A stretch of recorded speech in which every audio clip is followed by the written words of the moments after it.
Hello friends, എല്ലാവർക്കും അർജുൻ വ്ളോഗ്സിൻ്റെ പുതിയൊരു വീഡിയോയിലേക്ക് സ്വാഗതം. അപ്പോൾ നമ്മൾ ഇന്ന് പറയാൻ പോകുന്ന കാര്യങ്ങളെന്ന് പറയുന്നത് പലഹാരങ്ങൾ, വിവിധ തരത്തിലുള്ള പലഹാരങ്ങൾ ഉണ്ടാക്കുമ്പോൾ ശ്രദ്ധിക്കാനുള്ള കാര്യങ്ങളെക്കുറിച്ചുള്ളൊരു വീഡിയോ ആണ്. അപ്പോൾ എന്തൊക്കെയാണ് അവയെന്ന് നമുക്ക് നോക്കാം. നേരെ വീഡിയോയിലേക്ക് പോകാം. അപ്പോൾ അപ്പം ഉണ്ടാക്കാൻ കള്ളിന് പകരം 1 കപ്പ് തേങ്ങാ വെള്ളത്തിൽ 2 ടേബിൾ സ്പൂൺ പഞ്ചസാര ചേർത്ത് 2 ദിവസം പഴകിയ ശേഷം അപ്പം ഉണ്ടാക്കുമ്പോൾ കള്ളിന് പകരം ഉപയോഗിക്കാവുന്നതാണ്. അതുപോലെ ചപ്പാത്തിക്ക് കുഴച്ച് വച്ച മാവ് ഉണങ്ങിപ്പോകാതിരിക്കാൻ ഒരു നനഞ്ഞ തുണി കൊണ്ട് മാവ് മൂടി വെച്ചാൽ മതിയാവും. ഈ മാവ് ഉണങ്ങിപ്പോകാതെ അങ്ങനെ ഇരിക്കുന്നോളും.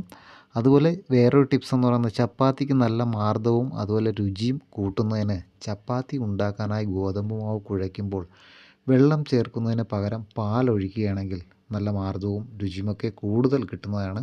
അതുപോലെ ചപ്പാത്തിയും പൂരിയും കൃത്യമായി വട്ടത്തിൽ മുറിച്ചെടുക്കാൻ പരത്തിയതിന് ശേഷം വക്കില്ലാത്ത സ്റ്റീൽ തട്ടം വച്ച് അമർത്തിയാൽ മതി, നല്ല വട്ടത്തിൽ തന്നെ മുറിഞ്ഞ് കിട്ടും. മറ്റൊന്ന്, റൊട്ടി കൃത്യമായി മുറിച്ചെടുക്കാൻ മുറിക്കുന്ന കത്തിയിൽ അല്പം വെണ്ണ പുരട്ടി കൊടുക്കുക. ടോസ്റ്റ് ഉണ്ടാക്കാൻ ഒരു ദിവസം പഴക്കമുള്ള റൊട്ടിയാണ് വളരെ നല്ലത്. അതുപോലെ ദോശമാവ് അധികം പുളിക്കാതിരിക്കാൻ അതിൽ 2 കീർ വാഴയില ഇട്ട് വയ്ക്കുക.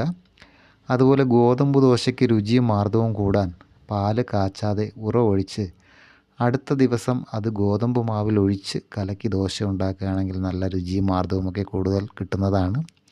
അതുപോലെ ഇഡ്ഡലിക്കും ദോശയ്ക്കും മയവും രുചിയും കൂടാൻ ഇവ ഉണ്ടാക്കുന്നതിന് മുൻപ് തന്നെ മാവിൽ അല്പം 1/4 ടീസ്പൂൺ സോഡാപ്പൊടി ചേർത്ത് കൊടുക്കുക. അതുപോലെ പുട്ടുക്കുറ്റിയിൽ നിന്നും പുട്ട് നിഷ്പ്രയാസം കുത്തിയെടുക്കാൻ പുട്ടുക്കുറ്റിക്കുള്ളിൽ അല്പം നെയ്യ് പുരട്ടിയിരുന്നാൽ മതിയാകും. പുട്ടിന് നല്ല മയം കിട്ടാൻ പുട്ടിൻ്റെ പൊടി വറക്കുന്നതിന് പകരം അപ്പച്ചെമ്പിൻ്റെ തട്ടിൽ വച്ച് ആവി കയറ്റിയ ശേഷം പുട്ടുണ്ടാക്കുക. അതുപോലെ ഉള്ളിത്തൊലി പോലെ കട്ടി കുറഞ്ഞ പേപ്പർ റോസ്റ്റ് ഉണ്ടാക്കാൻ വൃത്തിയുള്ള തോർത്ത് കലക്കിയ മാവിൽ മുക്കി കല്ലിൽ തേച്ചാൽ മതിയാകും.